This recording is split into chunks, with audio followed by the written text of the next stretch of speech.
then I did one to myself, so I guess it wasn't that bad. So. You gave yourself a tat? Yeah, it's this little kitty cat here. Whoa, It's almost like these people are taking a scene that isn't necessarily theirs, and they have all this money and can throw the shows, and they're not really including the actual underground people. Oh, you think it's being exploited? Yeah.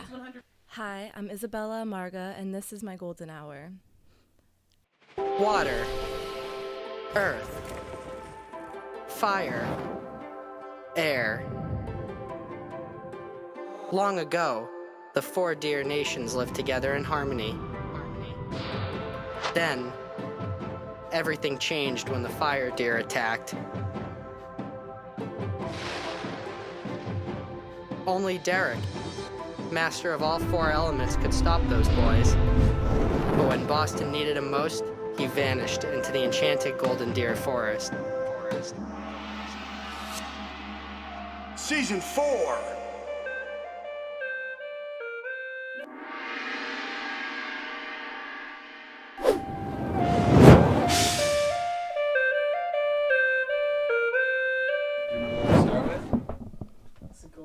No. We do one of these. Right.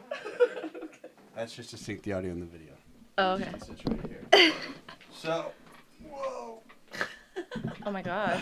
It's a lot going on here, man. Flexibility jumped out, honestly. Whoa. It's all the keto. Seriously? All the keto. That's a fact. So listen, I want everybody in the room, before we start, to come up, say hi, introduce yourselves. Juan, let's start with you. Me? Why me? Just come away and say I'm hey. irrelevant. I'll get out of here. I'm irrelevant to Say everything. that about yourself. Hello, I'm Juan. Juan, my guy, thanks for coming, bro. You're next. Hey, I'm Mick. Mick, thanks for coming. Macbeth. And then we got the woman who made it happen.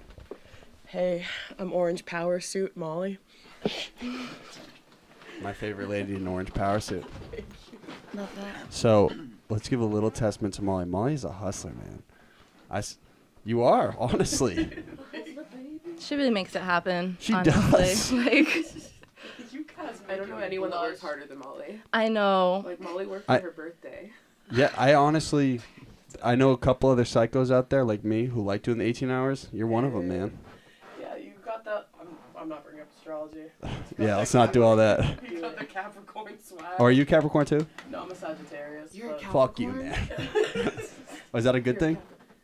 It depends on when. Literally, my birthday is obsessed with astrology. All right, we'll get into this later. This Yeah. astrology stuff blows my mind. I don't know how you guys do it. Hey, Hey. Isabella, thank you for coming. Thank you you wanna for just- having me. Just introduce yourself and who you are, what's going on, and I'm just going to situate this so this is easy. I'm Isabella Amarga. I'm a singer, and yeah, that's really it. I also heard you were a makeup artist. Kind of. More like for fun. I never went to school for it. More self-taught, but Everyone sales at Bare Minerals, though. Come on. I mean, yeah, there Oh. was my prime with that. Oh, you were a salesperson at Bare Minerals? And the best Yeah. one in the county. Let's go. For like a period, yeah, I was one of the best in like the district or something, but Oh, you know. yeah. Well, question. I've been getting a little stress acne. How do I take care of it? I mean, have you ever done like, do you use like a face wash, moisturizer? I only get it, to be honest. I drink like a lot of coffee and I like break out a little bit. Well, drink more water, and Smart water. yeah, that's the best kind, I heard. It's That's the bougie water. Not as bougie as Voss. Oh, pulling strings. Fiji's good too, though. That's like, I would walk around like with Fiji water, like let people stare and like gas when I would because Fiji water is amazing. It's like $7 for like a little capsule of it. Yeah, just let people know my wealth, and I'll wear like Adidas socks with Nike shoes. Let people know your wealth. That's a tough look. But you thrifted it, so it's like they don't have to know that. Yeah, are there thrift stores you guys go to around here?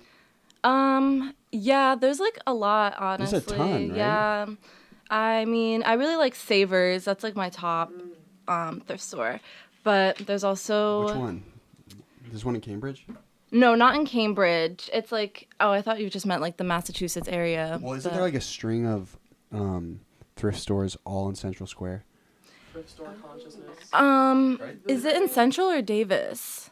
Central, there's like Salvation Army, Red Cross, There's Goodwill there. Boomerang. Yeah. True. Central's popping. Yeah. Do you guys ever like when you're thrifting? Do you ever feel like, holy shit, this could have been like a dead person? Actually, no, but like now I will. The likelihood is high though. Yeah, it's very high. It's probably like most of the stuff that's donated is from someone that died, I mean, because Well, right? no. That's not how it works. it might. That's not how any of it works. I Well, mean, where do a dead person's clothes go? well, I mean, To Goodwill, right? I guess it depends on how like good condition their clothes are. so that's Yeah, what my the statement stain was not right, I mean, but eventually everyone dies, so if you think about it, all the clothes probably belong to someone who is either dead or dead inside. Exactly. But like, Or dying. or Someone who's dying. They're all dying. actively someone, dying. yeah. But no, I mean, a lot of people are just like, especially in the Massachusetts area, they're just cleaning out their closet constantly because people here, there's constant housing insecurity. People are constantly moving, so they're constantly getting rid of their shit. So are you guys conscious on the thrift store wave? Like you're actively going to stores? I mean, I don't go like set out days like I'm gonna go to the thrift store like all week, but I do have like times that I like to go. Yeah, but I don't know. So how do you dictate what's like an okay piece to grab and what's not? In terms of like the way it looks, if it's like too dirty or like has too many holes in it. Yeah, I mean, if something has holes in it, it could be a look. So with that, you have to like consider what you're gonna wear it with and what kind of look you're just going for with that piece. So I kind of feel like if a thrift piece is too clean, then it's probably kind of suspect. yeah, Right? If it's like really There clean, are some you're like, stores that that means actually someone wash it. definitely tried to wash this for some fucked up reason. oh true, there is that that to it, No but longer grunge. I did not think about that. me There either. are places that actually wash their clothes before they put them out. No one does that. Yeah, some places do that. Oh, the store Like, does the it. store actually does it. Like, Yeah. they go through the donations and they pick the clothes they like and then they wash them before they put them on sale. Well, have you guys been Garment District? Yeah, they're overpriced though. Like It is? It's Buy expensive? the pound section Yeah. is like the best. I mean, garments. I've actually never done that. Kind of intimidates me, but Do what? the like pound for $1 No, section. that shit is weird. It It's like a intimidates foam me. pit of clothes, Yeah, right? it's like a ball pit but for clothing. I'm Yo, afraid, I- like a little rat with a cowboy hat's gonna pop out of one of them. and be, No, like, dead "You ass. Dead ass. Yeah. And you see people like on their hands and knees in that place just rifling through it. I don't like that. That shit makes me a little queasy. Yeah. Feel a little itchy when you walk in that place, huh? Honestly. You hear horror stories about people who work at Savers, though. Like, my friend worked there and found shit in her pocket. Well, not her pocket. Oh! That would be weird. It's like, like shit in a coat. Yeah, like Well- literally shit in a winter coat. That Yeah, you guys gotta. There's gotta be some guidelines when you're walking into these places, man. that's not okay. So you seem very fashion forward. Yeah, I have always loved fashion and expressing myself through fashion. Ever since I was probably like, I don't know, started to dress myself, I guess. I always express myself through what I wear. And that started when? I mean, I would probably say like 9, 10 years old. So I you're started. making fashion statements like young. Yeah, I mean, back then my fashion was a little different. It started off with more of like, That was Newtown. yeah, that was like when I was 11, I started being emo, like picking up that like alternative fashion. But before I was more almost like a hippie, like trying to be, I don't know, because my sisters are more on like the boho style. So What is a boho style? I don't know. I just feel like if you see something and you're thinking this could look like an outfit from the 70s, that's like a boho style mixed with Is something. boho Bauschhaus? Is that what boho is? The band, Baha? That's Oh, Bauhaus. that's like an old goth Okay, band. wait. All right, guys. Okay, I'm trying here. This is new for me. Boho is short for bohemian. Oh. So if you think of like that, like, I don't know, kind of a rustic style is probably going to be more of a boho look. So what differs your look now from a boho style? Very different. I'm just being honest. This is like totally new to me. All this stuff. So. I basically turned 11. It was like 2008. I threw away all my clothes that was not black. I threw it all away. And I started over from just having black basic clothes. And then I made my family go to Hot Topic. And I got clothes with my Christmas money, birthday money, everything. And all black. Yeah, not even just all black, but then like I started adding like pops of like maybe I'll have like a bright neon scarf with like cheetah print on it or something and wearing all black and like have like clip-in coontails and like my bowl cut. And like for me, I did get kind of picked on for that because I was gonna say at a young age, yeah. like if you're the girl coming into school in all black out of nowhere, were kids like, yo, yeah, like what happened, what's going on, or it definitely shocked some people, but I was also going through a lot at home, like just a lot of family stuff. So this is all in Revere? No, I don't live in Revere, so I've like moved around a lot, but at this point I was living in Billerica, and Whoa. yeah. I'm kind of from near there too. I don't like that area. Dirty Rick. Hey, you're from Salem or something like that, right? Tewksbury. Okay. Don't throw stones in a glass house. For real. Yeah. So I was at the Locke Middle School in Billerica, and bitches were not nice, and I was expressing myself, and now people are like praising my style and like not like praising but like being nice about it. And F those B words. yeah, so so now I'm thankful that it gave me tough skin. It definitely helped me. How old are you? I'm 21 now. Word. Okay. So you have bounced around Massachusetts a lot? Yeah, I lived like in Medford and Waltham, Billerica, Burlington. So I'm from Lincoln. You know Lincoln? Yeah, I know Lincoln. This is refreshing to hear someone's from Greater Boston, not in the city, man. Yeah, reppin'. Oh no, not you're 781, right? Number? 978. Yo, we were cool. That's wild. Well, I also lived in Brazil for a while. Yeah, I didn't. That was a curveball. Yeah. I'm gonna be honest. Like, this is new to me, so I try to do as much research as I can of what's going on in your guys' world. There's a lot of different little info I'm trying to piece together here, man. There's a lot to it, but it's good that we're having this moment to lay it all out. Welcome to the Golden Deer headquarters, and I don't even own the room. But yeah. So what? So you moved from Brazil initially? No, I was born in America. My family came from Brazil like 3 years before I was born. Like Portuguese in the house, Brazil, or? Yeah, like Portuguese was my first language. You speak perfect English, man. Yeah, I mean, I like went to school in America for most of my life. I just did 1 year of school in Brazil. So that helped me a lot with being fluent in Portuguese too, though. Word. And so your family was just like, fuck it, let's just go to Brazil for a year, or?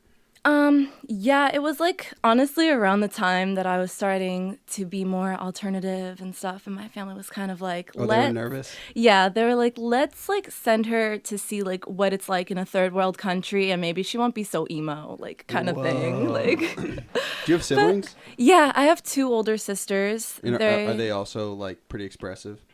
Yeah, I mean, one of them definitely more than the other, but they're twins, and they're 15 years older than me. So whoa. I was basically raised with 3 moms, and no wonder you were acting out, being crazy. Yeah, they weren't very nice when I was younger, but now they're like we're tight. So you have near 40-year-old sisters? Yeah, they're like 36 now. Wow. Yeah, they're both married and happy, I hope. And they both really support me with my music and stuff. So when you guys shot down Brazil, you all went, or was it like just you? They sent you solo. So my mom was with me for a little bit, and we were living at my grandma's house, and that's where I lived. And then my mom like had to come back because she didn't have a citizenship at the time. So A Brazil citizenship. no, American citizenship. She has a Brazilian citizenship. Me too. Like we all do. But when they first came here, they didn't have an American citizenship, so she couldn't be there too long on a visa, on the American visa, because Okay, it would yeah. expire. So And no one wants to lose the American citizenship. right. It's like I know it's like a big deal for immigrant families, right? Mm-hmm. To obtain citizenship. Yeah, I remember the day that everyone got their green card. They were like jumping around. Yeah, it was really exciting to see that. Well, is Brazil that bad?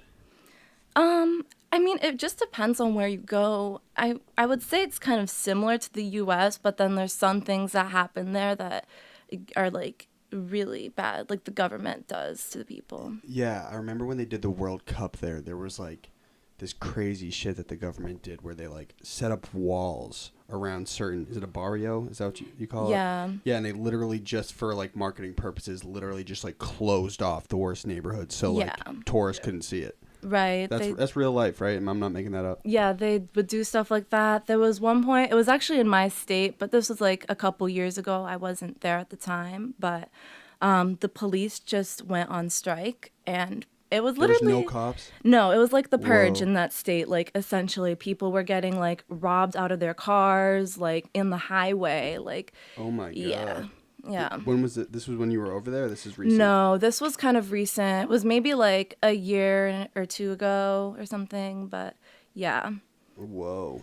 Yeah. So you're like happy you live in America?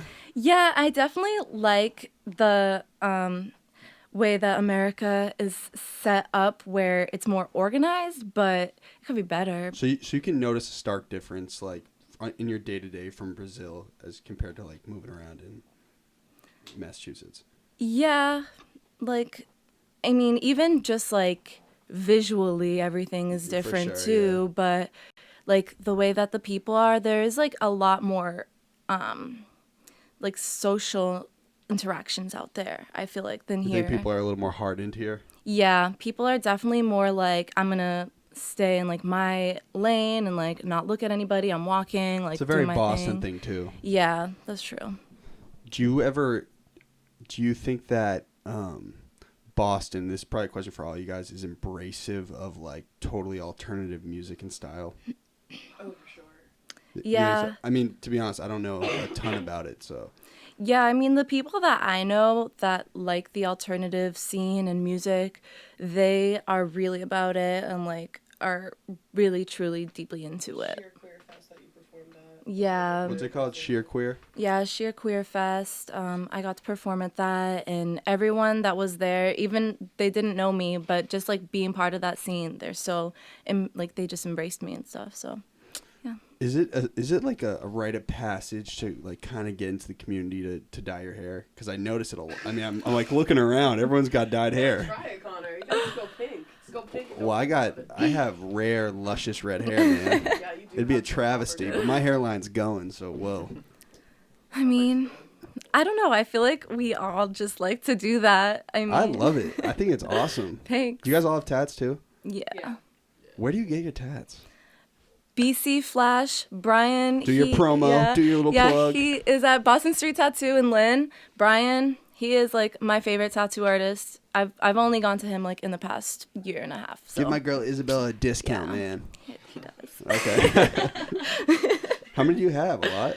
Yeah, last time I counted, it was like 24, which Whoa. to me, that's not a lot because I know people that have like 45, 50, and I'm just like, I want to be like that. So does every tattoo has significance? At a certain point, are you just getting them to get them? 21's a ton. You guys all have like that many?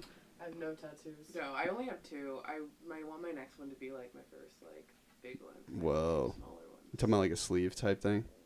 I'm talking like something really big on like either my back or my stomach. Whoa. I Yeah. get a volley backwards on my forehead, so when I look in the mirror, it says it like Not good for business. Definitely not good for business. So when did you get your first tat? Well, it was a stick and poke, and I was 14. Whoa. Yeah. What's a stick and poke? Elaborate. It's like the worst thing ever, and no one should ever do it at home or anywhere. But I mean, unless it's like a sanitary person doing it. But like, it's not good if you're like a teenager. It's a homemade tattoo with like a needle and ink and Is that string. when you like superheat the pen? I mean, no, you don't want to do it with a pen.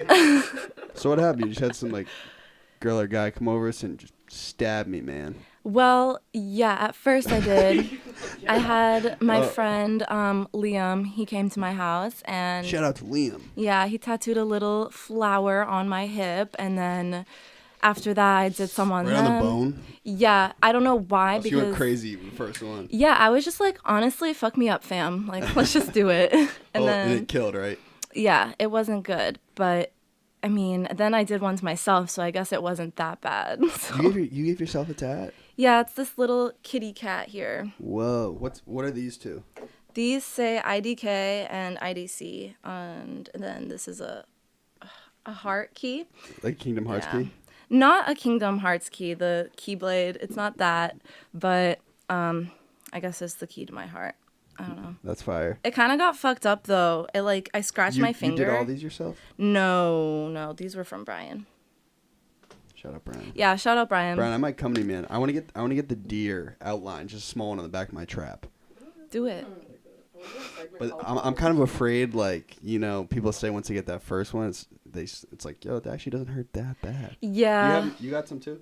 I have my whole front done. Whoa. And Color? legs, yeah. Whoa. So how many total? I don't know. A lot.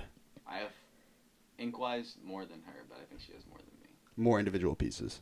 Yeah, but like I have like all my shit. Like, Yeah, I just you got have, this like- done. And it's fucking massive. Whoa. Oh shit. Show the camera. Yeah, go. Did Brian do that too? No, I got this done in Colombia last week. Oh, you were in Colombia? Yeah, I'm from there. Whoa, I'm telling you. A lot We're of pretty worldly. A lot of info going on here. So you like did that yourself at the Yeah. crib type thing? Yeah, basically you just get a needle and then you sanitize it and you wrap string around it and then you dip it in ink and the string will hold the ink to like go into your skin. So you're not like, maybe I'm not totally pro at this, or you're just like, fuck it. Yeah, I kind of just like drew it on myself with Sharpie first and I'm like, yeah, this looks right. And like went and did it. Well, can I see it again? That was all like, imagine there was no like reference. You weren't like looking at a computer when you were doing it. Yeah, no, it's like a whole cat's face, but at first I just wanted like the ears and whiskers and like, why don't I just do nose and eyes too? Like, You were totally alone when you did it? yeah. Wow. Yeah, when my mom saw it, she wanted to kill me. Oh yeah, is your parents are against tats, or I know immigrant families can sometimes be a little Yeah. At stricter first, on customs like that. I mean, definitely when I was like 14 to like 17, tattooing myself and having my friends do it, she wasn't happy. But then once I turned 18 and I got like some cute ones, she actually decided to go get some herself. Whoa. So I kind of converted her in that sense. How many does she have now? I think she has like 3 or 4 or something, but they're all like cute little mom tats, you know? Oh my god. Yeah. So, do you have color, or is it just all black and white? I have some color. I have like Just I'm seeing. this like heart with, and then the sad clown trash bag guy, and then this blue spider web. Whoa. Yeah. So when you get these done, do they have like significance, or you just like, yo, this is gonna look cool? Like, what is the bag with the radioactive symbol on it, or what? It's a clown? clown, and it's a sad clown, and that's how I feel. I feel like a trash bag sad clown a lot. So like so yeah, I don't know. I've always loved clowns and clown makeup and like being into makeup in general. I've heard people say I've seen clowns wear more makeup than you or less makeup than you, like trying to pick fun at me and stuff. So it's kind of just a way of like taking it back. A little rebellious. Yeah. Yeah, I'm a little. I know it's like very stereotypical, but totally petrified of clowns. Yeah. So I don't know. So this is just, you've liked this your whole life? Honestly, I was really Like, scared peeped of in the clowns music video, too. you're wearing like clown makeup, right? Yeah, so I used to be afraid of clowns, and then I had like a confrontational moment with a clown. You squared up with him? Swung on Well, him? like sort of, but not really. I ran away, but my classmates in Brazil, there's like a school for like little kids nearby our school. We're getting out of school and they see a clown entertaining the kids, and they all knew that I was afraid of clowns. I don't know why it came up, but they paid the clown like $1.50 or something, and it chased after me because like they paid it to do that. And I was just like running for my life, and I turn around. That sounds, it just continues. Huh? I turned around after like maybe, I don't know, like 5 minutes of like really like Running for your life. lunging, like not lunging, you know, just Striding. Yeah, getting the hell out. And I turn around and the clown isn't even behind me anymore. And I'm just like, honestly, like, why was I so afraid of this? Like, this guy, like, just wanted money. He wasn't gonna run after me. And I'm like, these clowns, like, I'm not gonna be afraid of them. So, did you have to ease into that? Like, that honestly sounds like one of the most petrifying childhood memories I've ever heard. That sounds ridiculous. Yeah. So, I how was old are you? like, You're in 7th grade? Yeah, at this time I was like in 7th or 8th grade, so I was like 12 or 13. And So so you were just kind of like the odd man out. yeah. You're out of class, and there's just a clown at the schoolyard. Yeah, I mean, we were all getting out, and like, I guess my girlfriends like stayed behind a little bit, and the guys were all out there, and the guys love to just pick on all the girls, so they decided to do that. Oh my God. Yeah. But I don't know, when I was just like hunched over trying to catch my breath and like dying and kind of crying, I was just like, yeah, I need to like get over this. This is like not what I want to do. So now you're just full time. Okay. All right, Molly, the producer. Are we good? Are we good over there? Yeah, I'm just gonna have your background. I like that. Checking the screen. So now, yeah, I'm like not a full-time clown, but like definitely like part-time clown, full-time clown lover. What if it's, remember when we talked about you joining the Juggalette contests? Yeah, and I would still do that. I would go to Ohio to try to win the Juggalette beauty pageant.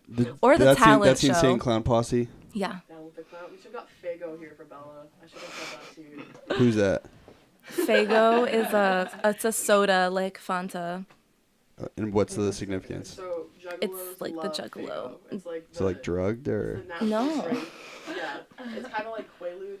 Where I'm trying, okay, Molly. no, you're doing a great job. No, but I if wanted to it do a wasn't segment for- called Connor Goes Emo Alternative for a day. I would take you out with Bella. We go through. Yes, a day in the life. I And want to go to a show really badly. Yeah. I've not been to one. I know that you guys perform a lot at the Middle East. Yeah, what are you doing on Tuesday. Tuesday. On Tuesday. Word. Who set that show up? Shane Slaughter. Okay, he's also in the emo alternative. Yeah. So am I he- categorizing that right? Your guys' style is emo alternative. I mean, I don't want to put you in a box here. I don't know. It's always hard for me to say what genre of music I actually make because I feel like it kind of has so many different influences.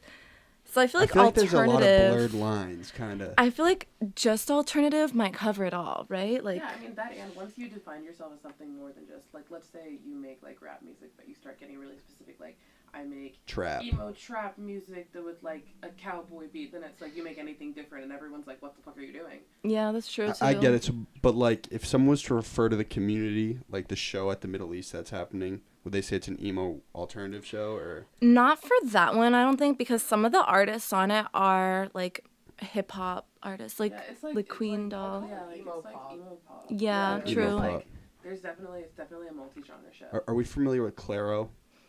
Mm-hmm. Yeah. So what Mhm. is her Like, genre? She's like indie DIY minimalist. shit, like, Okay, you got to calm down over there with all those. I mean, she makes high-quality lo-fi.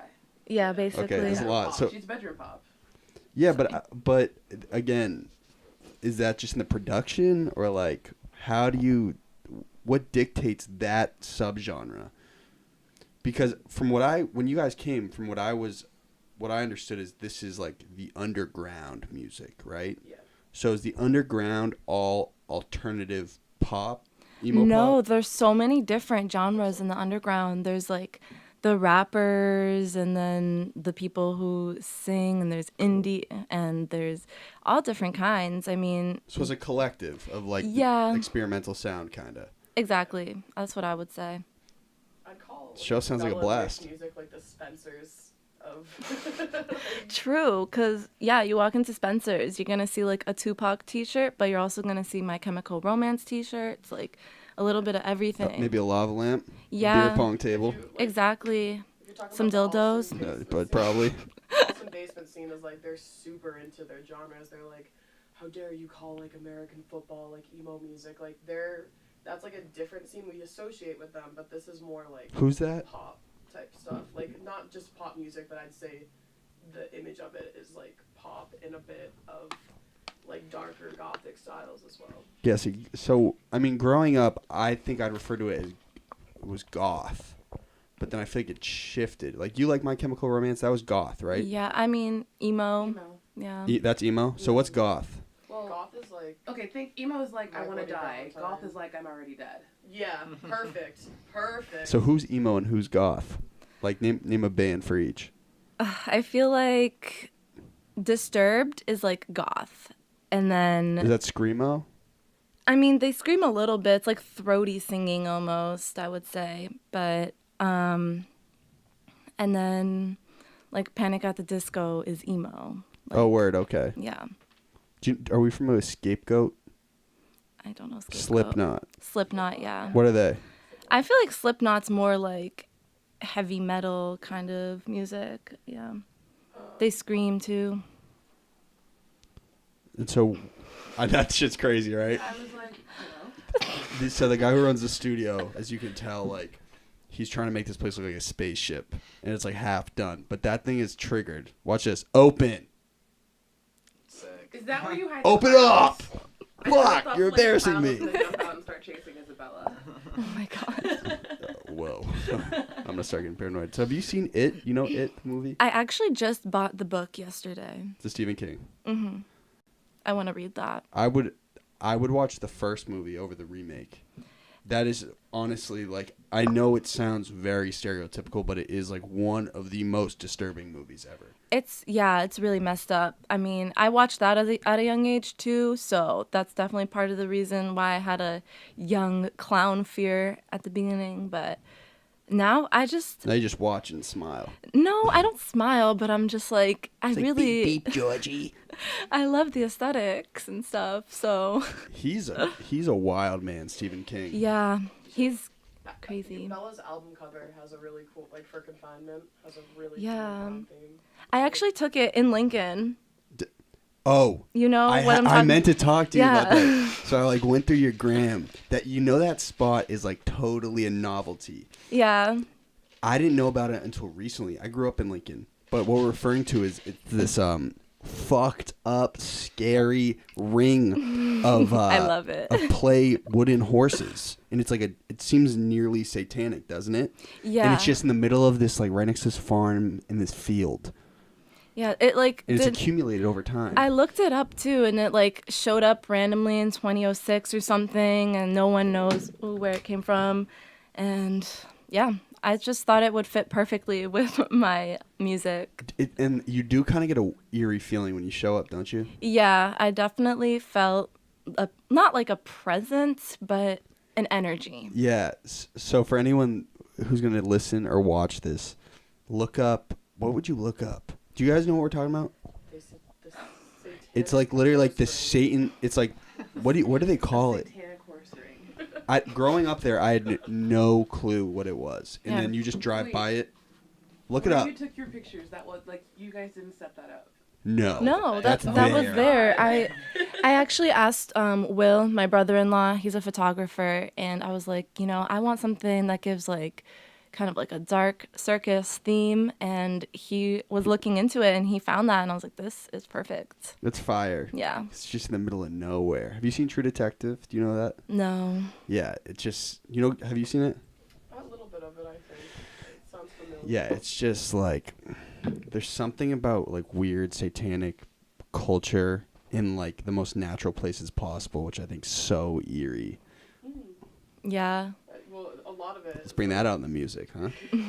A lot of satanic stuff has to do with like rituals, and also like the Satanic Bible is just mockery of religion itself. So Yeah. like it's just it's like disarming what religion really is and taking the morals from it Mm-hmm. and doing whatever with it. Are you religious? No. I was raised very religiously, Catholic? but Christian. It was What type? evangelical, Okay. I think, but So I don't know. She grew up really crazy.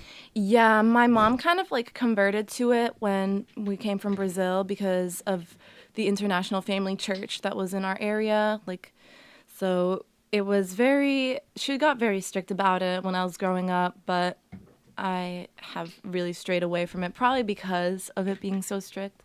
And yeah. Yeah, when did you start to question existence? I remember actually I was like 10 years old and I hear this girl on the bus talking with this other girl. And she's like, dude, I don't know, something. You don't even believe in God, right? Like, you're over that, right? And I was like, wait, like, over it? Like, that's something people grow out of? And then I started to question it because I was like, at home, no one was questioning it. And at school, it's not something people really talked about except for that one eavesdropping moment I caught. So that's like when I was. Well, it's weird. I think our generation is like totally bending like religious statutes. Like, it seems like it's pretty common for everybody to question religious values. Yeah. Would you agree? Yeah, definitely. I mean, I feel like my sisters, they were pretty religious for way longer than I was. And that's like a generational difference for us, I feel like. So it definitely shows. One thing about religion, though, it gives people like faith, though, you know? The mystery of faith. Amen. Amen. Amen. Ave Maria. You know, that would be really cool to sample like creepy church hymns into one of your songs. Whoa. But yeah, But with I don't know. blind I faith, mean, I feel like if you're going to invest all that time in believing something that you don't really know about, you might as well just like believe in yourself all that much too. I don't know. I'm not saying you don't have to believe in your God or whatever, but some people I feel like really just rely on their religion as like a brace or something. It helps. It gives people a sense of confidence, though, too. Yeah. Like, you know, I'm known for being a psycho worker, man. Sometimes if you just go out on a limb and take a risk, you're like, yo, you know what? God got me. Like, it will work. I mean, that's true too. I mean, I Thank you, base God. That's John. I'll introduce you guys after. He just walked in. I feel like I do say that too, though. I'm like, God's got me. yeah, I'm like, it's in, oh my God, like, it's in God's hands right now. It's fine. Do you believe in predestination? I kind of do, but I don't. I feel like as you make your choices, things in your future are like laid down as like possibilities, but I don't think anything's really set in stone. Like, it's going to be like this. Like, people have to make the right choices for that to be set up. Makes life seem like a game, doesn't it? It does. It's like those old Goosebumps books that like in the R.L. bottom it's Stein. like, yeah, it's like flip to page whatever if you want to do this, or flip to this page if you'd like to do this. And I know I would always flip to both pages and see which path would be the best. Better, yeah. But I would always die in the end. That's how the books ended. You got a messed up childhood, man. I know. You know they made like Twitter threads like that. You know they made like Twitter threads like that where it's like you like make a choice. It's like trapped in a house Twitter thread. Oh my or, God. Like kidnapped Twitter thread. It's like, can you get out of the thread alive? It's crazy. No, I used to do this all the time. Seems I would petrifying. always die. On the It's fun, topic though. of religion giving people kind of a blind faith, I think with Bella's music, she kind of... Here, Molly the salesperson. Let's go. Back at it. And also the feels person. The vibes. I feel like religion constructs this idea of blind faith, and Bella's music kind of opens it up, like, searches beyond like what is the faith, what is beyond the manipulation, and kind of sits there with the truth. Yeah. And you can tell the essence of religion that like she. I feel like my song Sociopath talks about that a lot. Yeah, so we'll shift into the music just a little bit here. But I do want to get back to Predestination because it's interesting. But yeah, like you have like it seems like you got dense lyrics. Yeah. And so I think I wrote a couple down. I want you to just kind of elaborate on what they mean. Yeah, definitely. Because it seems like there's a lot of innuendo and symbolism going on. You're a good podcast guy. Like I every time know. you really research and you. Well, I want to make sure we got stuff to talk about, you Well, know. I've been on some podcasts where they've been like, so like, walking down the street today, and guess what I saw today? When I looked at. Anyways, this has been good. Bye guys. True. That's fire. Where was it? Let me find it. A mystery of faith. Oh, Went to Catholic school for 2 years. Oh, the only prayer I remember is the prayer before lunch because I was a hungry girl, very hungry. So it goes, "Blessed O Lord, for these thy gifts which you're about to receive through my bounty through Christ our Lord, amen." Yeah. All I had was I God want is you to good, be God is great. sandwiched. Thank you for our food, amen. Okay, Literally. I got it. You ready? Yes, yes, yes. So, you said on the song, "Waste my time." You said, "Would it be a shame if everything was in vain?"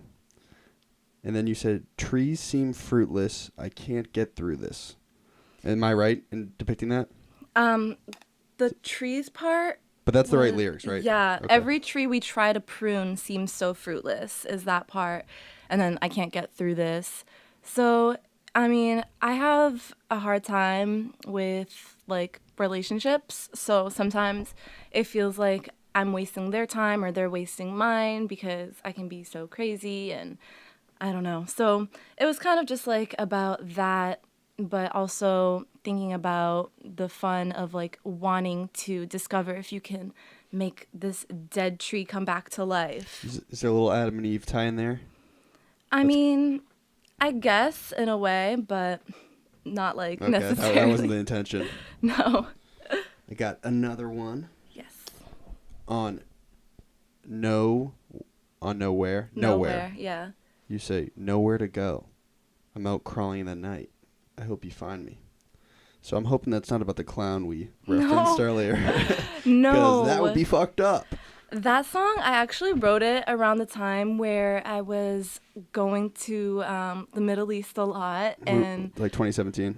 no, I released that song in 2018. Okay. Yeah, so that was like around that time, maybe like, I don't know, 5 months back or something like that. And I was going out to the Middle East a lot and like seeing my friends, and I was just feeling like someone or something was missing, and I'm like drunk, not necessarily crawling, but you know, in the night and enjoying the nightlife. It sounds a little paranoid.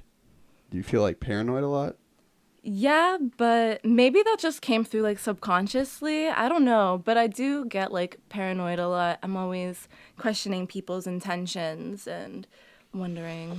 Yeah, I think that's tough though. Like, you have trouble trusting people, you think? Yeah. That sucks though, doesn't it? I felt like that for a long time too, but it's like, fuck, life is like way less enjoyable. I know, yeah. I mean, as long as you find like a small group of people that you actually can trust, or at least trust with certain things, like you can know to like just show that to them. And How would you gauge that if you're like meeting someone new, if you can trust them or not? Don't give them your social security number. We will never do that. no, I mean, that's the hard thing. When you do meet someone new, you don't know, and you have to spend a lot of time with them. And then when you spend a lot of time with them, you discover if it works or not. But and you if gotta can take trust risks them. though with people, Yeah. don't you think so? Yeah, I mean, I honestly, even though I have trust issues, I kind of do go into things thinking trust people until they give me a reason not to. So it's not like I'm giving them my all right away, but with little by little, I can see like if they're gonna give me a reason to not trust them. One thing that I kind of see that being an issue is like I'm assuming you want to grow music as much as you can, right? Yeah. And you know, like, I feel like in music business and industry, like, you have to go out on a whim and try shit. So it's, like, weird. It's, like, you kind of have to blindly trust people at a certain point, don't you think? You have to be the idea of authentic. And I don't really think... I always say this, I really don't think authentic is a thing. I think that's something you call a car. But you have to sell yourself like a car and also make it personable right away. So people, like, there always is going to be this hint of fakeness within the music industry. But you have to show love and also be real and professional about it too. And you feel that way too? Like, Yeah. I mean, you have to exasperate yourself a little bit as a performer. Right. But how, like, you want to grow your career, how do you like, you kind of have to step out on a whim, don't you? I do, but I mean, it's worth it. And like, when you get a gut feeling about something being wrong, like, obviously don't go for it right away, but I don't know. Some things do end up working out if you trust people, so it's something I have to do. Mm-hmm. I know. It's weird, though. Yeah. you can't live without trust. Yeah. Yeah, it's a fine line, testing stuff Yeah. like that. And it's not like trusting the wrong people. As long as you're not, as long as you're playing smart, you're not gonna be super set back unless, you really just weren't thinking at all. So, I think there's a difference between boundaries and trust too. I feel like you have to set up some boundaries for people until you get to trust them. Because Yeah. like in the industry, it's always like trust no hoe, trust no one, like be on your own. And then a lot of the time, like sometimes that does work out for people, but if you get to like trust the people you're working with, there's more sense of vulnerability, and that equals more work. Yeah, I also think, though, like, I think what's important, and who does all your sonics? Like, you got a guy for that? yeah, I mean, I've had like a few different people do my production and stuff, but as of lately, it's been Joey, and he's my main engineer. So he. Okay, and he does the beats, too? No, the beats come from like. I saw an LDG beat. Didn't you do one with LDG? Yeah, That's that, wild. That was Waste My Time. But yeah, I like met him a while ago, and He's a dope producer. Yeah. But he's like mostly rap, which I was like, that's mad interesting. Yeah, because he saw my song Stay, which has like a funky vibe to it too, and he's like, oh, I have this beat, it's perfect for you. Like, it's just like that type of style, and that's what I like about Waste My Time. It has that fun, funky beat to it. But yeah, some of my beats though, like on my album, all the beats, they're originally my compositions on piano, and then my friend Left Hand Luck, he made the beats to go with my arrangements and The stuff. drum patterns. Yeah, and he like, I mean, it's not really piano on the album anymore. Like some songs still have it, but it's all just like beats. So. Yeah, so just tying in what I was saying, like, I think that's like probably most important, and like, test me if I'm wrong here, but just like keeping a close circle in terms of like your production and doing everything in-house. Yeah. Well, I'm just saying, because when things grow, it's like, then okay, like you got the formula down, man. Let's keep going. Yeah, definitely. I mean, even working with Joey just like for the past few months, or like almost a year now, it's really helped having that one vocal engineer, because now we really know like how to help each other and like make the sound exactly what I want my voice to sound like.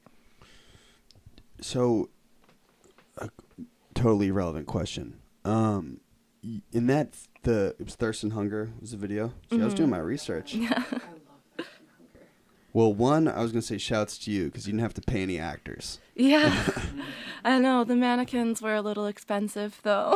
Oh, I didn't even think about that. They probably were mad expensive, actually, right? Yeah. Probably more than actors. Colin actually got them all, though. He had the concept originally, and his friend Tyreek, who is our mutual friend, he approached me and was like, my friend Colin has this concept, and I said your song would be really good What's for Colin's it. last name? Colin Shepard. Okay, he's the dude who directed it. Yeah. Word. Colin Shepard He's from around directed here? it. Yeah. I can't remember exactly where, but it's from Massachusetts. Word. Yeah, so his friend Tyreek, aka Dirty Resin, he hit me up and said that this concept would go perfect with my song, and I loved it right away. So We just like met Pretty up. dark, man. Yeah, we met up Pretty a couple scary. days later and made it happen. And it was a long process. Seasons changed as we were filming this production. Yeah. Do you know Lil Peep? I'm Yeah. sure, obviously, right? We Yeah, all I know have Peep. a Lil Peep tattoo. And That's what that is? Yeah, the love is like a tribute to him because he had that on his stomach. Whoa. But yeah, he's like the reason I started putting out music because I went to his show in April 2017. So everyone talks about the show when he was in Boston. He wasn't that big, right? No, it was his first show in Boston, and I like stayed late with my friends, and we got to meet him. Did Domi Devine pull it together? Yeah. Okay. The first show was Domi Devine, and the second one I think it was Leeds and Domi maybe, but yeah, he like really he came back even bigger, but yeah, I like got to talk to them and I told them about how they inspire my music and stuff, but I'm still so shy to put it out, and they're just like, honestly, like you just got to put it out, like it's not a big deal, like you That's got fire. this. Yeah. Was rest in peace. Was he like on the skids then when you had met him? I mean, I don't really know. Probably, Seemed like a but wild, like 2 years, man. When Yeah. you just start like groove mad fast, you know. yeah, definitely. It's really sad. I kind of think start. That's when like some of this underground stuff kind of started to get like mainstream attention. That's probably with him, Definitely. right?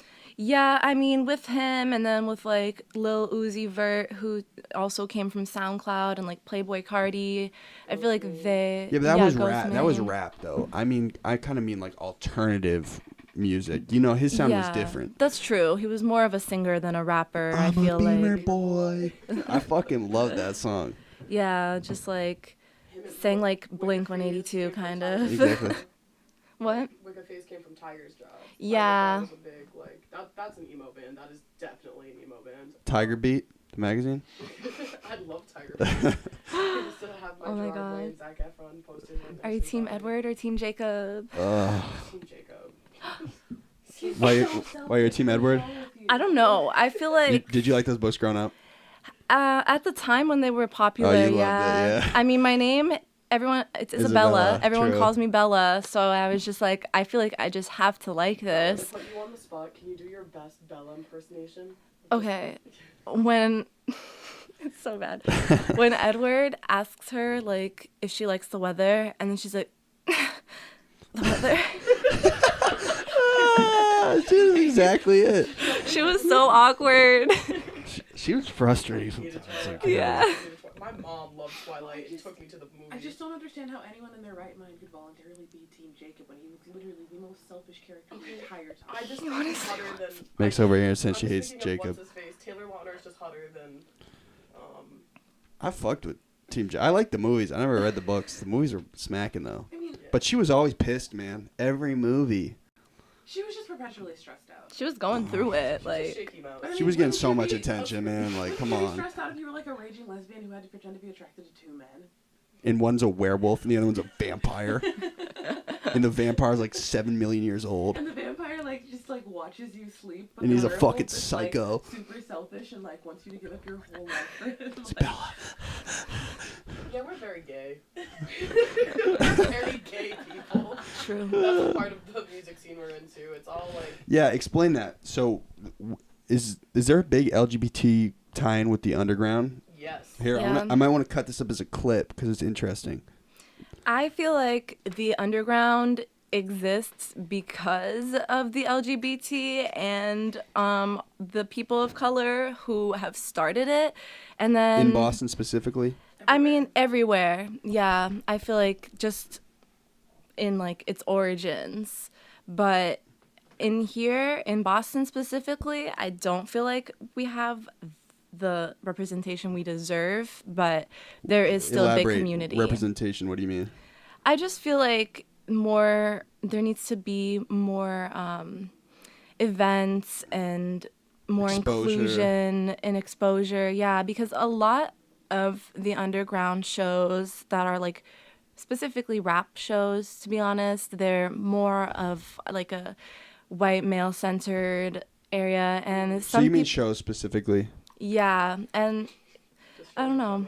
I feel like people in general, yeah, they're Well, wouldn't that take away from the underground if there's like too much attention? Well, we're in the underground anyways because we're not mainstream. The people that are taking these opportunities advantage are the mainstream. That's the real difference. It's not like underground is not like a kind of a gatekeeping thing. It's Yeah, like, but isn't the goal to keep it like tight-knit and intimate? Yeah, so it's almost like these people are taking a scene that isn't necessarily theirs, and they have all this money and can throw the shows, and they're not really including the actual underground people. Oh, which you is- think it's being exploited? Yeah. It's 100% being exploited. They're calling it underground, and the whole point of like, Who's this, just underground promoters? is counterculture. I mean, yeah, it's not Yeah. just promoters. It's also it's promoters, but it's people. It's even artists fans and fans. people Like, that like the I mean, music. it makes sense because like you see something that you want, like that you think is cool, you want to emulate it, you want to imitate it, but there are things that it's just like sometimes this is not for you.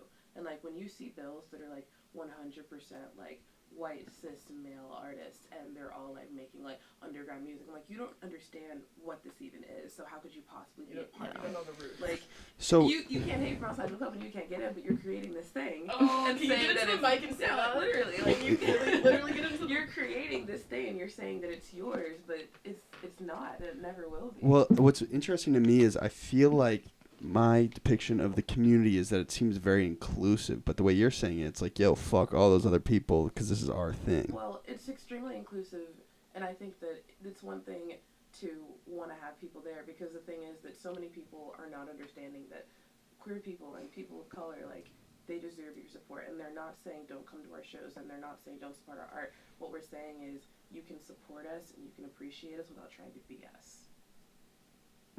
And that's where the disconnect is. That's just interesting to me, though.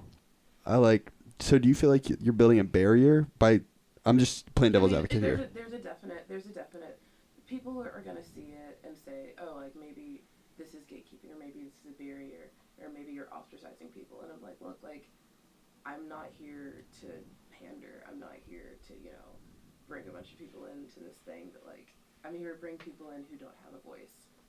And if Yeah. that means that You feel that way who too? have voices Yeah, get it's bothered by the fact definitely- that the people who don't, like, want to speak, Yeah, go ahead. Yeah.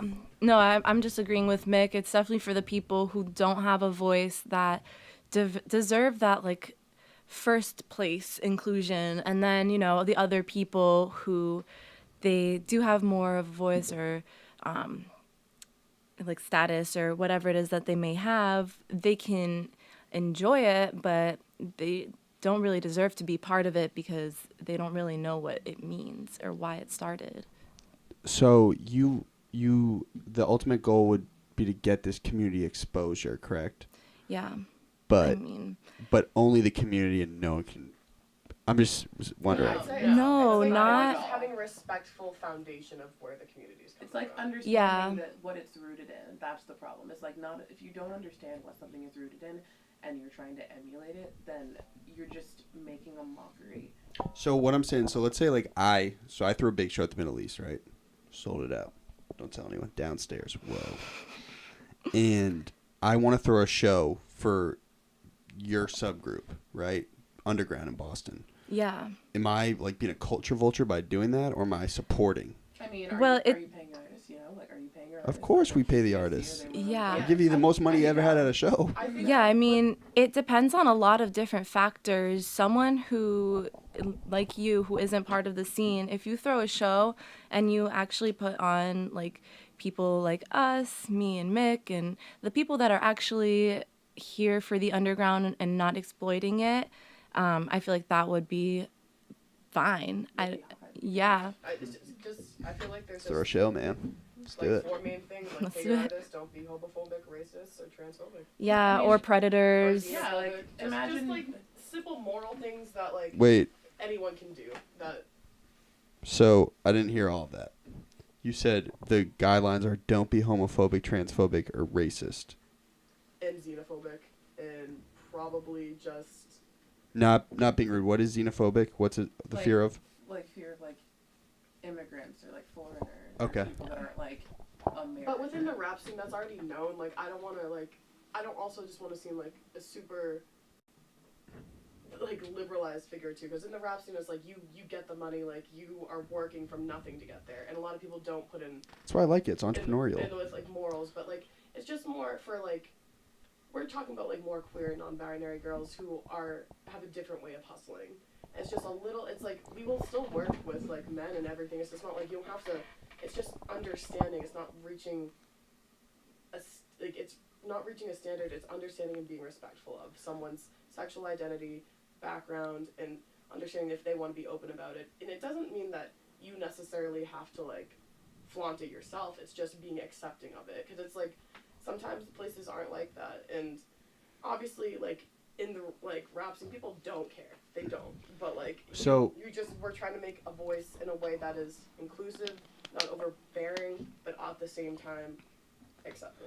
So what do you see as like the ultimate goal of the community, the underground community? So one, we just touched on a bunch here. I just want to make sure I can clarify for everyone that's listening in case I didn't pick it up on the mic. You guys are saying there's a little bit of frustration because some people want to hack into this community and exploit it. Yeah. And they do that through throwing shows and not paying the artists and just realizing that there's a tension on this community. If there's no money, that's exploitation. Yeah. Okay. Not always, though, too. Not always, but like if it's like a headlining show, and it's like. Well, I'm saying it'd be a lot different if I just had you come up here and like I didn't do any research. You know what I'm saying? And then you just came up here. Yeah, you're not exploiting anyone. Right? I know, but what I'm saying is you can exploit without bills, but we're saying that the community, the underground community, wants exposure And recognition. And that you guys don't feel like you're getting it. Yeah, I feel like people kind of. They trend ride. That's like you see, like a Sad Boy Collective get 100,000 views in 2 days just because there's people that like that image. And like, who am I to say the music is good or bad or whatever? But we can just see a bunch of people with the same image in comparison to someone who is like an LGBTQ, like not getting the same recognition because it's not as comfortable for that person. Yeah, I just feel like there are a lot of talented queer artists of color that get overlooked. And what we really want as a scene is to just uplift each other and make sure that we're all getting our art recognized and being accepted by others. One thing is it has to be good, though, right? Yeah. Okay. But, I mean, if all these people that are infiltrating the underground and exploiting, and they suck, but they just have a lot of money and status and the ability to really push everything forward, that's kind of takes away from the authenticity. Yeah, and that's the kind of thing that we don't want, like, happening. And people. So this is like common in the scene. Yeah, I mean, there is a lot of people who in the past year and a half or 2 years have just ridden the underground wave, and they're like, oh yeah, I'm just making music now. Like I don't know, I just started making music, and they're like, it's just not good, and it's making a mockery of us almost. So ultimately, though, we all do. When I say we, I just mean like you, but you want to like totally be able to pursue music as a full-time career, making money. Yeah. Right? So how would you navigate that and like be able to bring in this attention, because we all know like attention brings money, without kind of distorting the intimacy of the scene? I mean, there is no real way to do that. It's tough, huh? There is always going to be the people who suck and try to make music, like, and try to exploit us and stuff. It's always going to happen, and as I grow, I see people emulating me and trying to like do what I do. Posers. I know, but it happens. It's flattery, though. Yeah, I mean, it's just something that like to a point we have to accept, but then once it surpasses like boundaries and it's disrespectful, you have to lay it down. And that's really all it's about. Like, as long as you come with respect, like, I don't care if you suck. Like, I mean, you probably aren't going to be that respectful if you do, but like, yeah. Yeah, I feel you. So back to the LGBTQ community. I'm saying that right. Before we start talking about this, I just want to note, I don't want to say anything like offensive because I don't know like the right designations. You understand? Like I don't know. It's LGBTQ, correct? Yeah. Okay. So where did the tie-in come initially? Like, it was like a crossover between underground music and the LGBTQ community? Well, if you just think about it, they're just kind of like...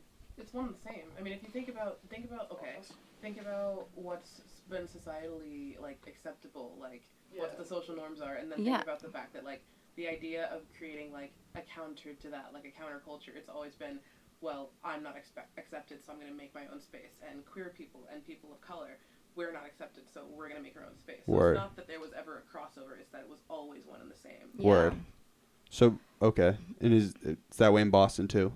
I mean, it's that way. It's a Boston show, so I'm just trying to tie it in. Yeah, it's like kind of like across the board, like that's kind of how it is. And so then it's like, there's like an overlap now because there are like queer artists and there are artists of color and there are queer artists of color and they're like, let's do this together. Word. Yeah.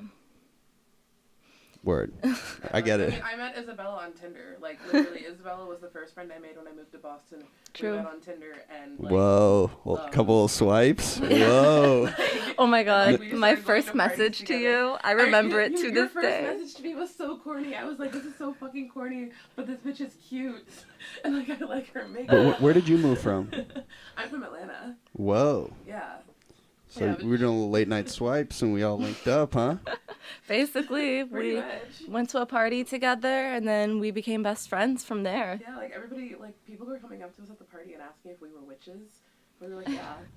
I know, they probably thought we were like Yeah. already best friends forever and we just met that night. Like, Yeah. it So was that's fun. trusting somebody you don't know, huh? Yeah. Yeah, no, it was Some like, people though, just like You get a from vibe. the it's start. different, Yeah. Like, I don't know, with, you hang out with, in my experience at least, I hang out with, like, straight people or cis people, and it's like, 3 years later, I'm like, shit, man, you have a brother?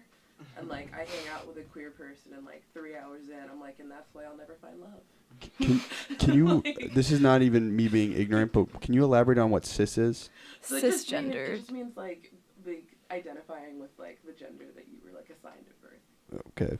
Yeah. So I'm a dude. I'm a Like, cis. yeah, like, I'm a good guy. Right? Yeah, I mean, there's nothing wrong with it. It's just like that's definitely not everyone's Yeah. experience. Okay. I don't Yeah. want anyone to feel like belittled too, because like there is... I think in my experience, mind you, grew up in the suburbs, man. I went to Providence College, which was all white, mostly Catholic college. I don't think that everyone really, somehow there has to be some sort of like open, acceptable dialogue between people. Because I like totally get what you're saying, but I just don't think I have access to the information as regularly. Sure. You know what I'm saying? Yeah. Which makes sense if you think about it. They don't teach you these things. Yeah, Like, I mean, you take sex ed in like high school and middle school and even elementary school, and they're like, so this is how it works. This is how it works. Like, boys and girls. Sex ed go was together. wild, And, though. like, they don't teach you about what it's like if you're gay, which is why queer Yeah. people end up traumatized. You Mm-hmm. know, and then we write really fucked up songs and everybody loves them, but we're like, yeah, life is weird when you're queer. And that's why I think In America, too. we work with people from, like, you don't just have to be, like, gay within the community, because a lot of the time sexuality is a personal topic, and I totally understand when people don't want to incorporate that with their music, but it's more like we're open with it, and we'll talk to anyone as long as they're respectable, and we're not trying to educate people or, like, push things down their throat, but it's just, the whole word I want to focus on is boundaries. It's just like, this is what's up, you either can roll with it, or you don't. And it's not where, like, it's like, at the end of the day, it's like, you can't control what other people... So you're bi? Yeah. When did you know? I don't know. I think I was pretty young, honestly.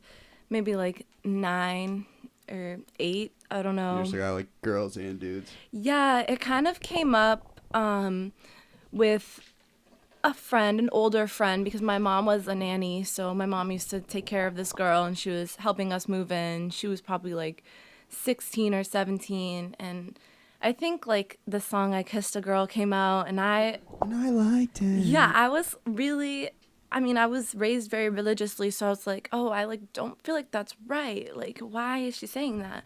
And then my friend Annie was just like, it's okay if girls kiss girls and boys kiss boys, and if they like either or both. I'm just like, oh, well, I never really thought about that. And then I realized.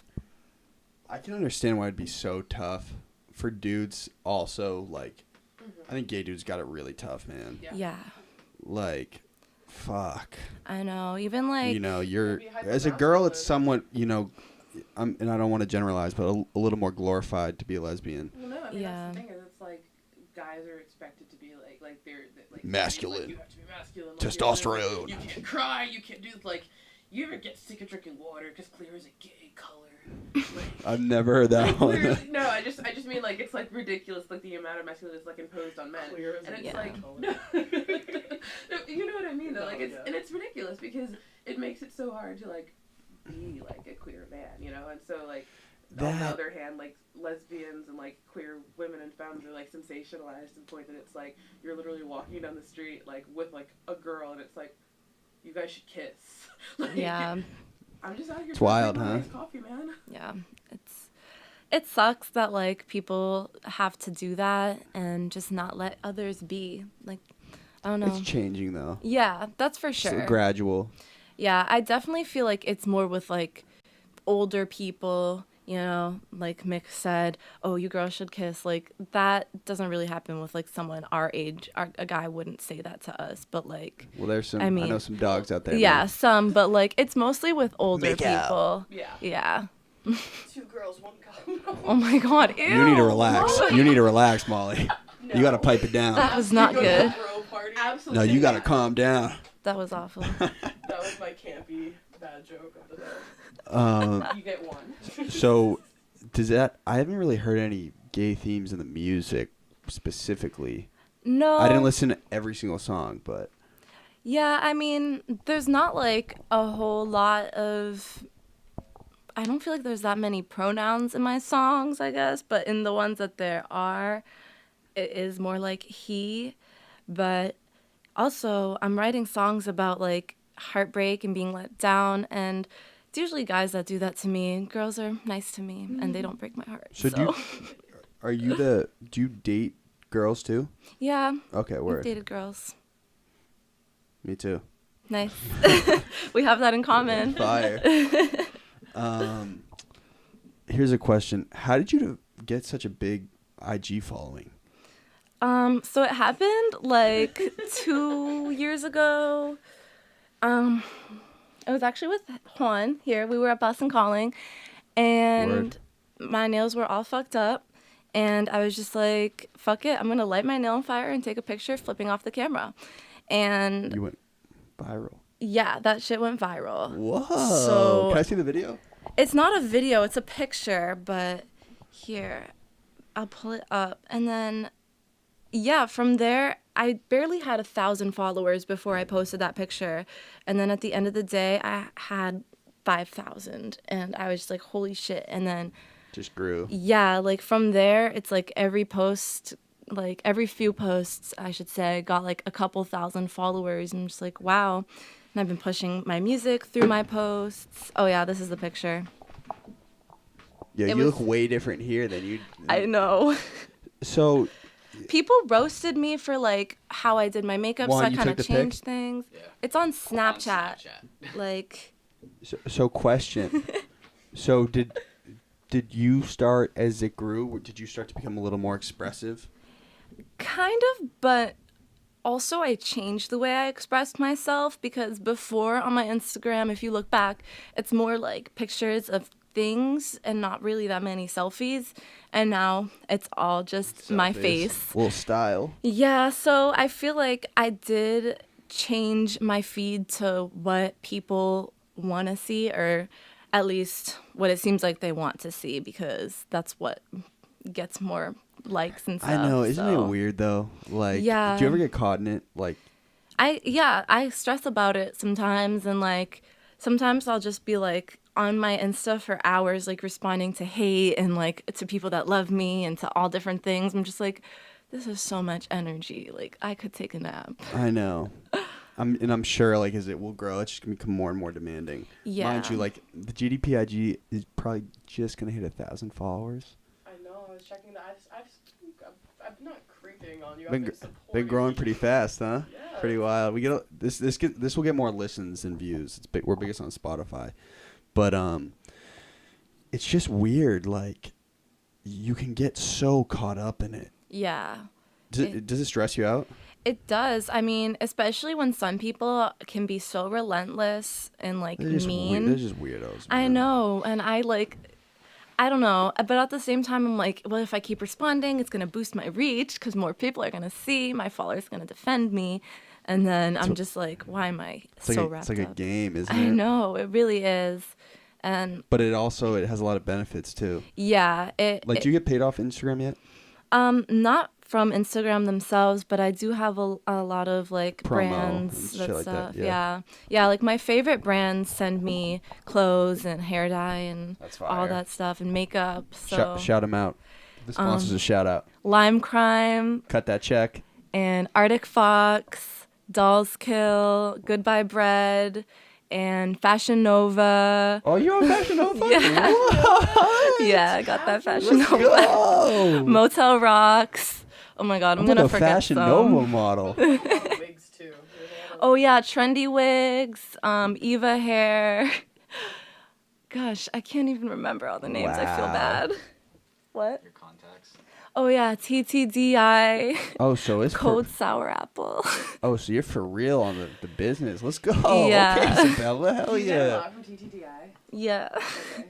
And I feel like I see you're on everyone's explore page too. Like, call me a hustler. Bella's a hustler. Like, it's The IG hustle, man. But also like an artistic one because I feel like Bella's style isn't really seen on Instagram. Like, there's people kind of like similar, but like I feel like Bella has her own pop of color she mixes into things and really focuses on primary colors. And, Yeah.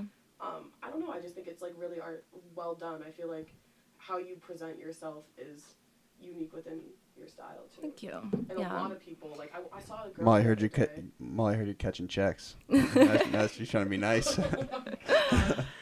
Yeah. I feel like the money grub in the corner. That's what you make me. I love my artist. She's great. Get her up here. Blah blah blah.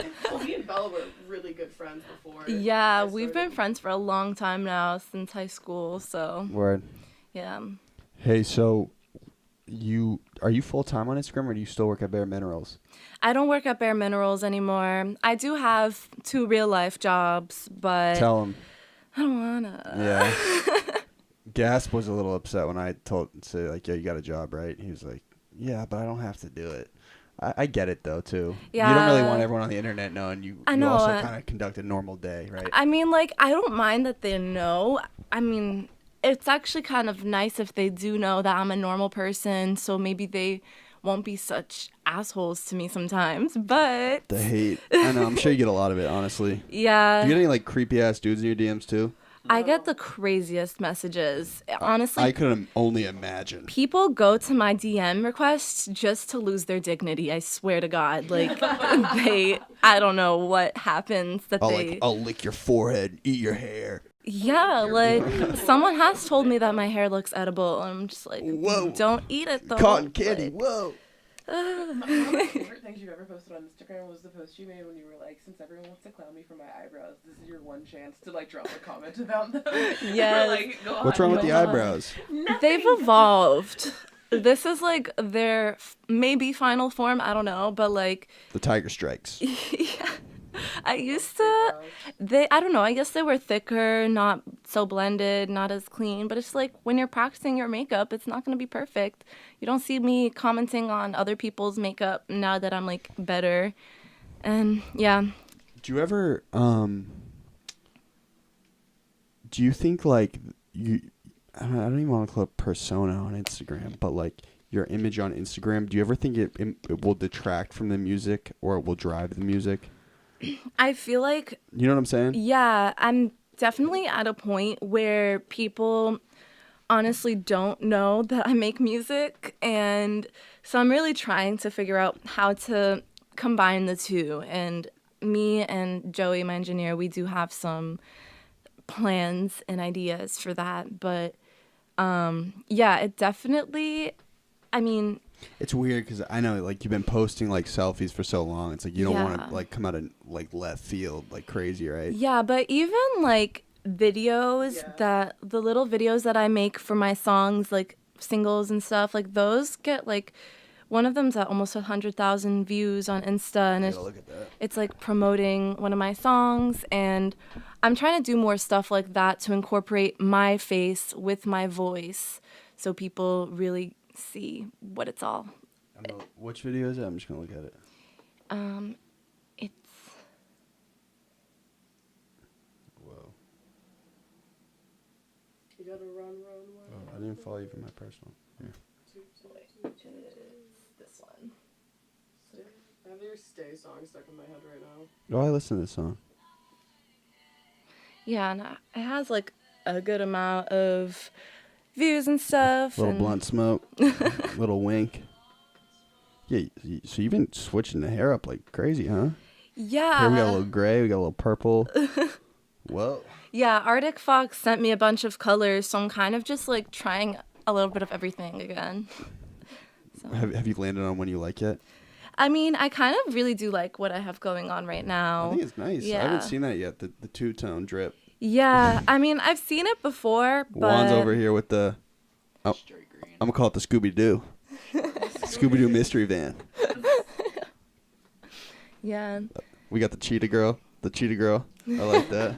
And Molly, we got it's like a Shakira. we got the Melisandre. You know who Melisandre is? No. That's the fire priest in Game of Thrones. The fire. That's awesome. Look up cool. Melisandre, I feel like I have. Oh my god. the fire priest. Absolutely. You know, the Big. nanny too. You know, like Oh yeah. the show. Oh my God. I try to do a bunch of. I like my hair's curly, so I just like. What would you categorize my hair as? Give me a color. If you say red, Sergeant. you get knocked out. I don't know. I guess like a brown. Brown. I don't know. I How can't. dare you? Look at this lighting. First of all, Oh, true. it's hard to tell. There's a lot going on in this room. I have a Yeah. seizure. So you're part ginger. No, it's autumn. Autumn. Okay. Tell Arctic Fox to cut that check. You have to now say that into the microphone like a super like PTA mom. Auburn. Is that what we were looking for? I'm just a gimmick. I don't know. I had a bunch of questions. Oh, well, I didn't tie in the little peep. So that video kind of reminded me of the Awful Things video with the classroom. Oh, I mean, honestly, that was all Colin's ideas, like the settings and stuff. The only things that were like my doing or ideas was my makeup and outfits and stuff. So it was all on him. So I don't really think that he had that in mind. I don't know if he likes You know what I'm LP, talking about, though, but right? yeah, I know exactly what you're talking That about. video's dope. I know. I wish Lil Tracy had a bigger part in it, though. Oh, is he in it? I don't even know if he's in the video, but he's in the song. Bother me. Tell me awful things. Oh, it's harmonized. Great. You know Okay. I love it. Oh, here. Oh, we've hit on a lot. Look at all these questions I had. Shit. I know. Well, sometimes I drink a little pre-workout in the morning before I lift, and I get on the treadmill. I'm like, yo, I got a bunch of ideas. Does your pre-workout make you itch? No, it's a different type. I've tried those though. Yeah, like okay. Next time we'll all pass around Yeah. some of My the Scarab favorite Beetle. is HP Labs. That's my fave. You drink pre-workout? I stopped. I mean, I got really bad tendinitis, and I used to like lift every day. No way, No, really? yeah, no. Like I was. Are you strong? Yeah. You're still fucking strong. No, Yeah, you I are. used to lift every day, and then I got tendinitis. I would literally. Where, I in would your knee? work out, I would, Or your wrist? In my ankles and in this knee. So Jeez. bad. Yeah. Molly, so can you check on that thing for me? Thank you. I would take my pre-workout, and then I would run to the gym, and I would lift. No, yeah, I would do cardio for an hour, and then I would lift for an hour every day. Oh, you were going hard. Yeah. I remember that. Circle Yeah. And you were vegan. Yeah, and I was vegan. It's like it's a red thing within the circle. I'm vegan now, by the way. Yeah. Sorry. Don't stress me out. You're vegan? Yeah, Fully? I started being vegetarian when I was 9 years old, and then I've been vegan on and off like since then. You're on all the trends, huh? Yeah, I mean before they were trends though. Oh, you like, trendsetter. I guess so, but yeah. So I decided to be vegan like last week because I was just like my ecological footprint feels a little big right now, so gotta shrink it. Are you a paleo hater though? If someone says, "Hey, I'm a carnivore," do we hate that? No, it honestly doesn't really come up like either. I don't know. Do you feel good on the vegan diet? You don't feel like you have a lack of energy? No, I don't. Well, you've probably been doing plant-based for so long. Yeah, I mean, at this point, I feel like it's not a huge difference to my body because I was already not eating meat. So So what'd you cut? Like eggs? eggs and cheese. So what do you eat? Like a leaf? Yeah, I eat leaves and sticks and then little mud cakes. A little celery stick, little water. That's about it. Yeah, no, tofu is really good. I mean, vegan's good if you like to cook, which my mom is really great at. So she cooks for me, Shout out to Mom. literally. Wait, I had 2 more really good questions. How am I doing, Molly? Am I doing a good job? I think you're doing taboo. Thank you. I'm glad we went over the LGBT stuff because I didn't really understand it. That's great. Yeah, I hope that opened up your understanding. And then for anyone who's watching this too, and I don't want people to think that I'm like SJW super like What's that mean? social justice warrior. Okay. Yeah, Heard of those. Like, I don't want people to think that that's like my style because it's really not. I'm just all about inclusivity and not exploiting people and being respectful. Motivational speaker over here. You know me? Well, yeah, I just saw your most recent Instagram. Yeah. Didn't you say life is pain, bitch, get over it? No. Over here, I'll play it. I know, life is fucking pain, but I'm not about to let you give up. Not today. Elaborate. Life is pain. Life is pain. I mean, Come on, let's be a little positive. Dude, you heard stuff from my past. You said it yourself. Stuff sucks sometimes, but can't we just be a little optimistic? No, I mean, we can, and I'm definitely that type of person. Life is pain, but I'm not going to let you give I up. mean, that was a pretty so, optimistic fucking video. yeah. But is life pain? Yes. Life isn't good. No. One said No. life is bad. No one's saying that. Like, people are saying. I know, but you understand the connotation. Life is pain. Life every day is painful. I didn't say everyday life is pain. Life in general is pain, not for one individual person, but for the world as a whole.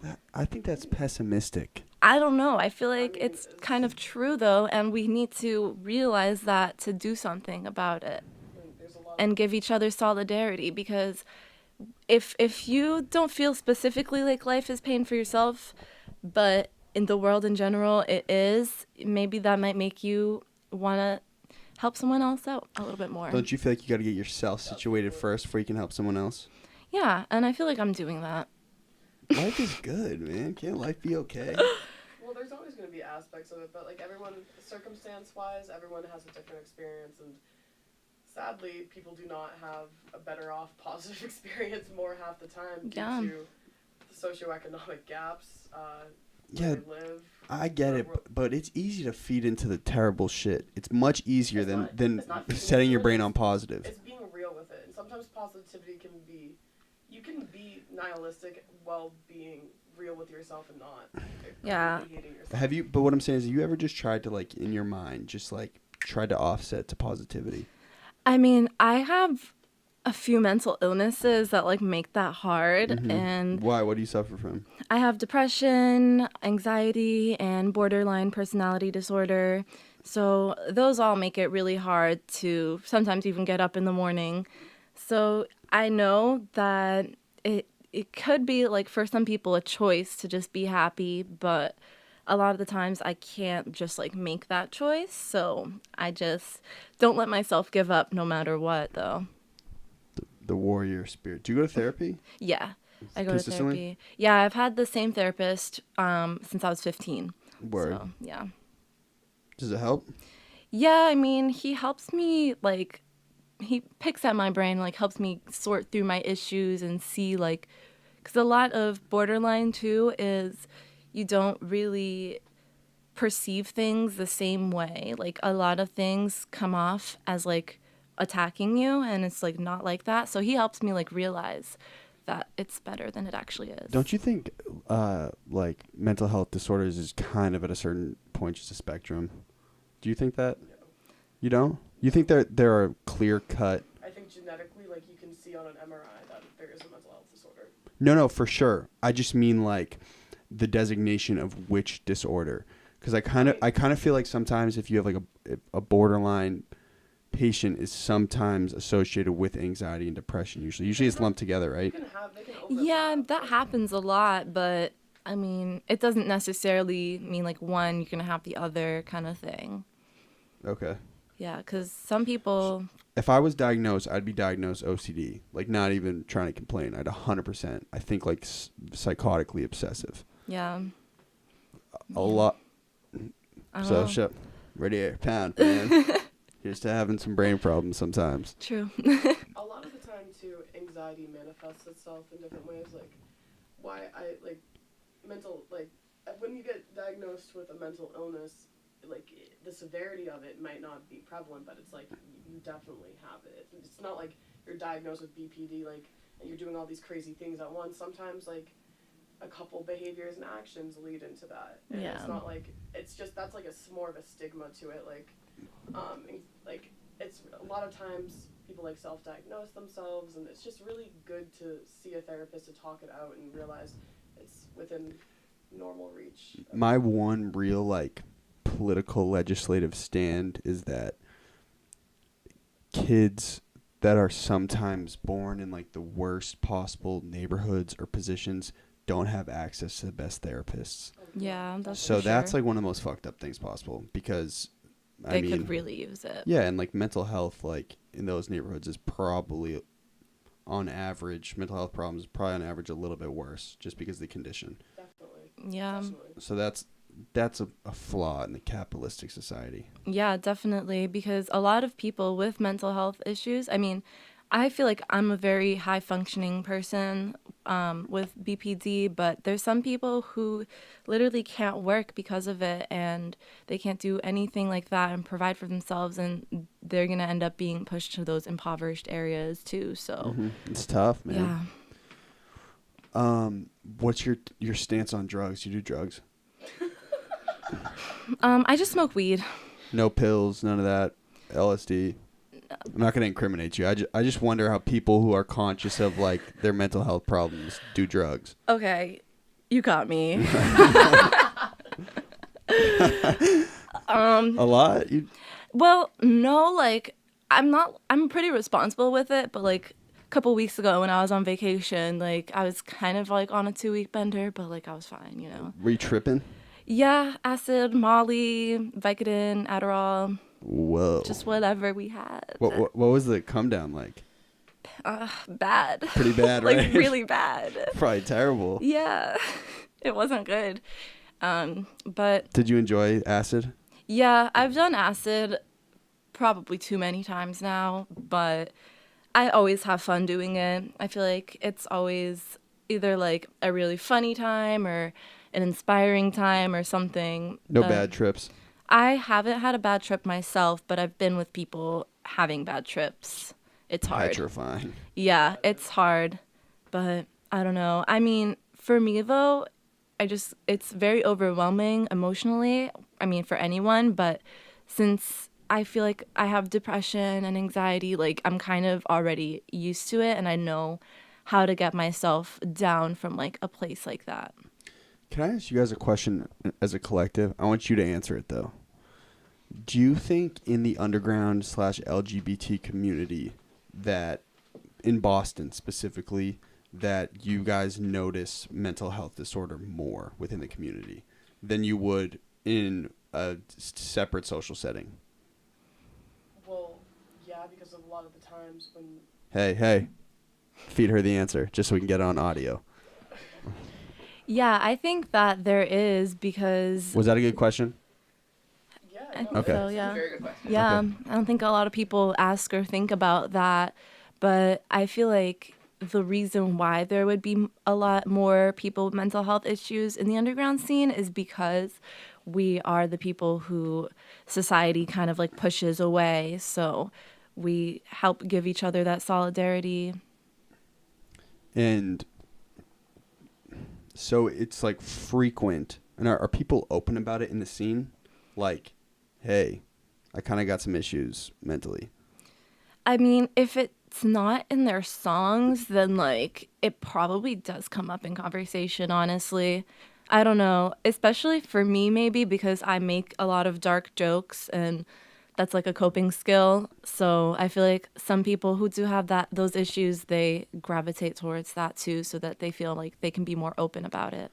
Well, sometimes I wonder if it's like the scene as a collective, from what you're saying, seems so like disenfranchised by society. Is that a good word?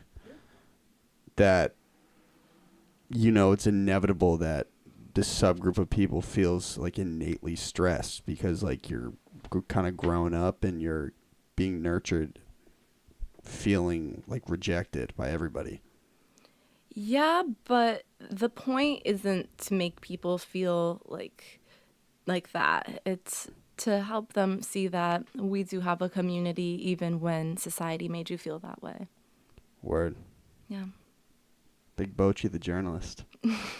Come on, man. Toss me a bone. All right, hey, listen. I got like 2 more questions, but does anyone have any questions for me? Because I'm happy to answer them. The questions from Instagram? Oh, right. Yeah, I got a couple questions.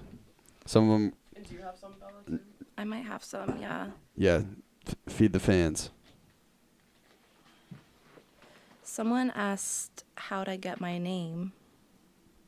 That's kind of... Hey, can I call you Bella?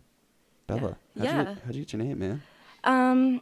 Well, I guess I decided to do Isabella instead of just Bella because it's a little more elegant sounding and I like to have that tone with my music. And then Amarga is a Portuguese word, my native language. And This is not your real name. No, Isabella Amarga is my stage name. My real name is Isabella something else. So Schnitzelstein. Curveball. But yeah, so that's why I got my name like that. Thanks for the fans. Yeah. I got another one. Oh, Molly was on the airwaves this morning. Molly got up early. What was that? 8 hours ago. That was 4:56. You're crazy. Get some sleep, lady. I got out of the club. I was working till 2 yeah. a.m. I don't fall asleep till like 6. And so what'd you sleep for like 3 hours? Yep. And I'm here and jazz hands. Yay! Molly says, how do you prefer your BK veggie burgers, Bella? Now that I'm vegan, I can't. But I will say before I had them just a veggie burger with cheese. Molly, Mad good. Molly, that was That was a Bad good question. question. Molly said, I haven't eaten in about a day. And I was like, so that was Big Melee the fan. Then Molly, the salesperson manager, says, also ask about her theme behind her album Confinement and her favorite track off of it. Ooh, that's a good question. Thanks, Molly. Thanks, Molly. So those songs are all songs that I composed on piano, and it took me years to write all 10 of them. So the whole thing about the album is how I felt like those feelings that I wrote everything about were confined within me, and I needed a way to really expel them and put it out. Even if the whole world wasn't to listen, I needed to do that for myself. And that's why I really like the album cover that's more of like a circus theme, because it's just like I feel like I'm confined in a funny farm in my head type of thing. So It felt therapeutic. yeah, it was definitely a huge release for me emotionally. So that's why that's the theme of it. But my favorite song, it kind of changes, but I'll do my 2 favorite songs. Anything Goes, Nothing Changes. the drop in And that is really cool. yeah, It's not like a switch up. when I wrote that song, I was just, honestly, I was kind of impressed with myself. I was like, wow, like, how did I just create this, like, with just my thoughts in my head and things that have happened to me, like, this is why I went through all that bullshit to create this fucking powerful song. And then Let's go. and then I also love the song Thrown Away. I think I just like the way that it sounds and how my voice sounds on it and everything about it. How was that? That was good. Well, that's what you're looking for? Yeah, I just wanted her to talk about more of like. Okay. We know. Okay. So, oh wait, some other kid asked, what inspired you to make music? Everything that I went through, I guess. I mean, Shout out to Angel Miguel. shout out to that guy. I started playing piano when I was like 4 or 5 years old. I started lessons, and then when my dad was around, he would have me sing while he would play guitar. So I grew up very musical. My sisters also make music. So it was just, I was surrounded by it. So by the time that I could, really understand my own thoughts and put them into poetry, I guess, is when I started composing music. So it was probably like around 10, 11 years old. Whoa.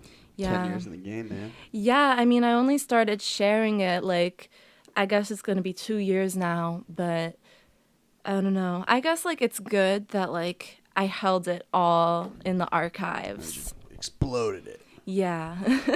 Okay. Hey, how was that? Get it? Wonderful. Fire. Okay. So, my studio time's running out. It's about 3,000 bars. How does that translate to time? Do we know? I think it's like an hour and a half. I think we did pretty good. Wow, yeah, that's a lot. Goes by quick, right? A bunch of people Does. having a great time. Chit-chatting. So, listen, I've asked everybody this, but you and I are on some boss talk, right? In 10 years, right? Mm-hmm. Let's hope we're not running the show here. If the show is even around, who knows? Predestination, right? Yeah. Where would you like to be, like, if you're operating at your highest level in like 10 years? I mean, I do want to be a touring artist, but I'm thinking maybe in 10 years it might be coming down to like the end of like my touring years or something like that. I would love to just continue to write music for myself and live off of what I already have and continue to spread my message to people. Love to see you make a brand. Yeah, I mean, I love the logo. Logo's great. thanks. Except you Shane gotta Slaughter made send that. it transparent. I asked him for it, and he sent it like that. So I was like, I don't think this is transparent, but So, whatever. have you met you met Jack last time here? Yeah. Jack's a graphic Tom design. Brady. What'd He you was say? mad. Tom Brady.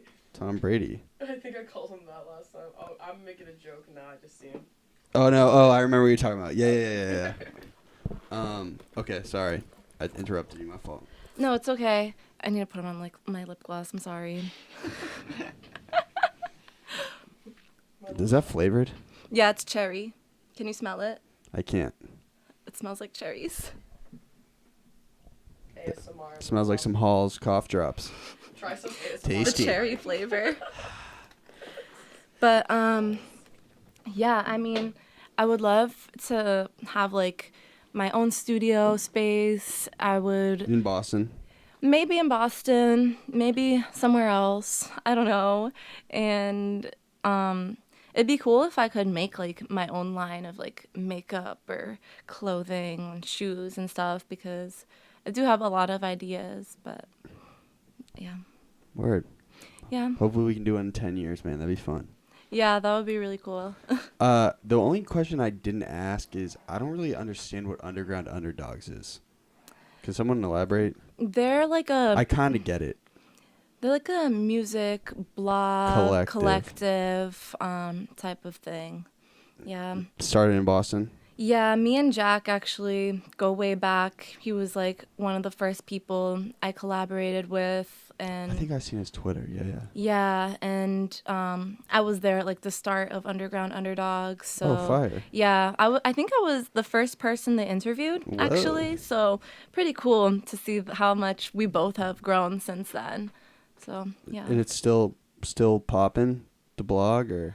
Yeah, I think so. I mean, I feel like they might get more. I just know they were doing a bunch of shows in Boston. Yeah, they hold events and stuff like that, and they've done some in like Chicago and LA.